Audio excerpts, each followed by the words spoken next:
L'équipe Highlight, qui c'est qui défie les slides? L'équipe Highlight a travaillé sur le sujet proposé par Sigimage. Et l'idée, c'était de voir qu'est-ce qu'on pouvait faire avec des éclairages publics connectés.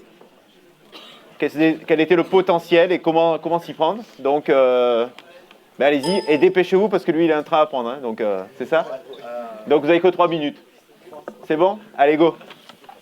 Alors, salut Robin. Alors, j'ai qu'un seul service à te demander aujourd'hui, en fait. C'est de te mettre dans la peau de ce technicien qui, tous les soirs, se doit de passer dans toutes les rues, en fait, pour détecter quel panneau a un problème, enfin, quel lampadaire a un problème. Comment le sens-tu? Enfin, comment réagirais-tu à cette solution? Bah, à première vue, c'est une tâche très fastidieuse. Genre, il faudrait un lampadaire qui soit complètement intelligent. Eh bah, parfait, je suis tout à fait d'accord avec toi. Et Sigimage aussi. C'est ce qui nous a poussé aujourd'hui, en fait, à cette problématique qui correspond à comment connecter l'éclairage public. Donc pour ce faire, on a réalisé ici ce petit prototype que tu peux voir ici, qui est vachement bien réussi, je trouve, contrairement à ce qu'on m'a dit tout à l'heure. Et tu as ici donc une différente représentation en fait sur SolidWorks, où tu as les différents composants. Est-ce que tu comprends un petit peu tout le système, comment ça se passe, etc. Non, pas trop. Explique-moi tout ce qui est capteur, etc. Et est-ce que ça capte que la lumière ou est-ce que ça fait autre chose? Bah, en fait, pour ce faire, c'est vraiment très simple. On a tout simplement quatre petites cellules photovoltaïques en fait, qui vont directement capter la lumière qui va s'émaner de notre lampadaire. Donc on va faire une moyenne toute simple qui va nous permettre en fait d'obtenir directement 4 valeurs. Donc soit présence ou non d'intensité lumineuse, soit éclairement, soit directement la perte d'énergie qui va nous permettre de remplacer la lumière d'ici quelques années.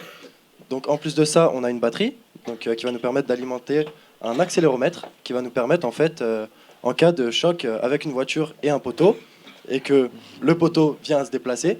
Donc on va en fait capter cette petite variation de position et ensuite on va tout de suite appeler le technicien pour qu'il puisse directement venir régler le problème. Donc on a ensuite un microprocesseur qui va transmettre toutes ces infos directement au poste technique pour que le technicien puisse voir directement d'où vient le problème. D'accord, j'ai juste une petite question. Est-ce que ton lampadaire, enfin ton système, est-ce qu'il peut s'adapter sur tous les lampadaires? Oui, comme tu le vois, en fait, on a un simple petit collier en fait, qui va nous permettre de s'adapter à tous les lampadaires, donc de n'importe quel type, donc en ville, en campagne ou sur les autoroutes. Donc c'est vraiment adaptable un peu partout. Et moi, en tant qu'une entreprise qui s'occupe de la maintenance de ces lampadaires, en quoi je vais choisir ton système? Et bien c'est à ce moment où on en vient aux avantages. Donc en fait, ce système, il va te coûter uniquement 15 € par lampadaire. Donc ça va te faire des économies à long terme et ça va te faciliter le travail des techniciens. D'accord. Et où vois-tu ton système dans 10 ans? Quel sera son futur? Donc là, on sort un petit peu de notre contexte, mais on va quand même parler un petit peu de ça. Donc on est dans le but d'une Smart City. Donc on va utiliser en fait directement la Li-Fi. Donc la Li-Fi, en fait, ça va te permettre pour chaque utilisateur qui va passer sous ton lampadaire d'avoir une connexion Li-Fi, donc qui va créer une connexion Internet directement via le rayon lumineux. Et ensuite, on va se placer sur le NFC, qui va en fait, lorsqu'on passe à côté du panneau, directement envoyer une information. D'accord, merci beaucoup.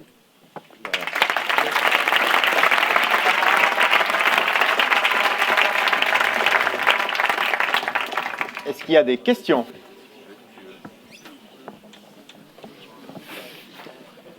Il a peur, Jackie, maintenant. Ah non, ça va. Non, vous dites simplement que ça va coûter, enfin vous estimez le prix de revient à 15 €, ou le prix de revient à 15 €. Et par contre, du coup, qu'est-ce que vous estimez comme économie? Parce que 15 € multiplié par le nombre de lampadaires qui peut exister, ça fait quand même... Ça fait beaucoup, mais en soi, le temps que tous les techniciens passent à faire les rondes pour vérifier si tous les lampadaires fonctionnent, ça coûte aussi beaucoup d'argent et on a estimé que c'était quand même beaucoup plus rentable, notre système. Prends le micro. En gros, on est sur un système assez simple où, en fait, peut-être 5 fois par semaine, on doit avoir des rondes qui sont effectuées tous les soirs pour détecter quel panneau est défaillant. Donc il se trouve que parfois, chaque soir, on peut avoir des techniciens qui vont se déplacer et qui vont avoir fait le déplacement pour rien, car aucun panneau sera aucun lampadaire sera défectueux. Donc là, en fait, c'est le lampadaire qui nous prévient qu'il est défectueux et on a juste à faire un seul voyage pour réparer ce lampadaire et non pas aller sur tout le système qui nous entoure. Oui, et on sait aussi exactement quel problème il a grâce à tous les capteurs que l'on a, etc. Donc le camion peut directement venir avec les outils nécessaires, réparer le problème spécifique et retourner directement à sa centrale. Est-ce qu'il y a une autre question? C'est bon? Vas-y. Juste pour les capteurs, vous parlez de capteurs d'accélération pour les chocs, mais lorsqu'il y a des grands vents, des rafales à 100 km/h, comment ça se passe? On y a pensé aussi en fait, on met une certaine marge, donc on va avoir par exemple une certaine oscillation due au vent, donc on place ensuite une marge qui va nous permettre de prendre en compte uniquement les grosses vibrations. Donc le microprocesseur en fait va envoyer un signal uniquement lorsque la vibration va dépasser cette marge, donc lorsque le choc sera violent. En soi, si une personne qui a bu un coup un soir, qui tape sur le poteau, ça va pas forcément faire dévier le poteau suffisamment pour créer une alerte au sein du technicien. Ça, c'est parce que tu m'as jamais vu taper un poteau, quoi. Non, mais ça, c'est... Ouais, peut-être. Jamais. Taper sur quelqu'un, c'est pire. À qui je donne la parole, cher patron du Sigmage?